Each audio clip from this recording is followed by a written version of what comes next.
You must have heard of the term change is the only constant, and it also applies in the automotive space. You see, with regular updates, a product remains relevant. Today we have with us the 2022 Aprilia SR 160 and gets a new design and a new set of features.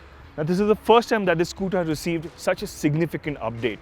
So without further ado, let's spend some more time with the scooter and see what's new. Let's begin by taking a good look at the new front apron, because that's where a majority of the restyling has happened. After all, Aprilia launched the SR 160 in India about half a decade ago, and its styling had begun to grow long in the tooth in the recent months. I really like what Aprilia has done with this front apron. It looks sharper, sleeker and sportier while still retaining that SR identity. At the same time, this LED headlamp is very well and very neatly integrated, and so is this cowl and these knuckle guards that are exclusive to the SR race variant.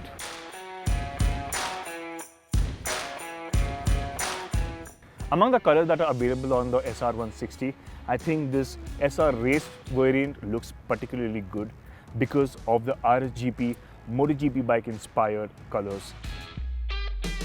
If these colors don't work for you, you can also choose between the white, red or the carbon paint scheme. The latter comes with carbon-like finish on the bodywork and the word carbon stickered on the wheels. Other visual updates to the Aprilia SR 160 include a chunkier grab rail and an X-shaped LED taillight.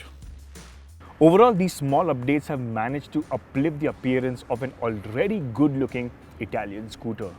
Now, besides the new LED headlight and taillight, the SR 160 also gets a fully digital dash that's identical to the one seen in the Aprilia SXR 160, save for the orange backlight instead of white.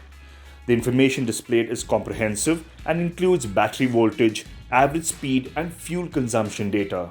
While all this is appreciated, we would have liked to have seen Bluetooth connectivity being offered as standard. At present, Aprilia will charge you Rs 2,500 for the Bluetooth module, and that's not fair considering the price point that the scooter retails at. On the ergonomics front, the seat has been reworked and features a split pattern design. In the time I spent in the saddle, it felt more supportive than the previous SR's perch. Also, Aprilia India missed an opportunity to introduce a multi-function key slot on its flagship sports scooter. Nevertheless, this isn't a deal breaker because the rest of Aprilia SR 160 attributes continue from the previous BS6 model. Besides these cosmetic updates, Aprilia hasn't made any changes to the mechanicals. This engine is the same unit that you get in the BS6 Aprilia SR 160.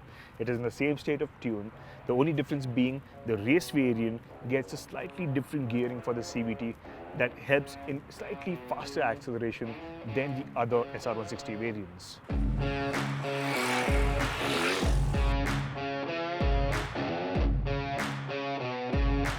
While the SR race variant is geared for quicker acceleration than the other SR 160 variants, the difference is hard to tell without a proper V-box test. Out on the road, the engine feels smooth and unstressed up to 80 to 85 kph. Responsiveness in the city is pretty good as the scooter feels as zippy as ever. For reference sake, the BS6 SR 160 that we tested dispatched the 0 to 60 kph run in 7.96 seconds. We also managed to see an indicated top speed of 90 kph before running out of road. It's around these speeds where the performance begins to taper off. The pertinent point to make here is that while the SR 160 was a properly quick scooter when it was introduced in India back in 2016, the current 125cc scooters like the TVS N-Torq have narrowed the performance gap significantly, while the new Yamaha Aerox has streaked ahead. Ideally, Aprilia should try and squeeze out a little more power and torque in the next update. That being said, the SR 160 still remains as entertaining as before. I'm also happy to report that Aprilia hasn't tinkered with the chassis setup on the scooter, and that is a good thing because I think between the ride and handling, this is a very good setup. The handling especially is what puts a big smile on my face because the way the scooter corners, the way it feels nimble and flickable, especially when you're going through traffic, it's something that puts a big smile on my face every time. It's a very happy little scooter and I like this character. I like this thing about the scooter. The low speed ride is stiff, but it gets better as speeds rise, with only the nastiest of potholes resulting in loud thumps. However, the trade off comes in the form of communicative handling that's always been the hallmark of the SR. The MRF Nyler grip zappers on our test scooter felt grippy from the word go, and we've got no complaints at all. But given the paucity of time at this first ride, we can't comment on the Seat and V rubber tires that some of the other scooters at the launch event were shot with, as we didn't get a chance to ride them. Which tire a customer will get simply comes down to luck. Braking, as always, is great and one of the best on an Indian scooter. The new design and features have brought this scooter up to date with the competition without taking away from the core attributes that we've liked about the SR160 for a really long time. But all of these updates and changes have come at a significant price hike.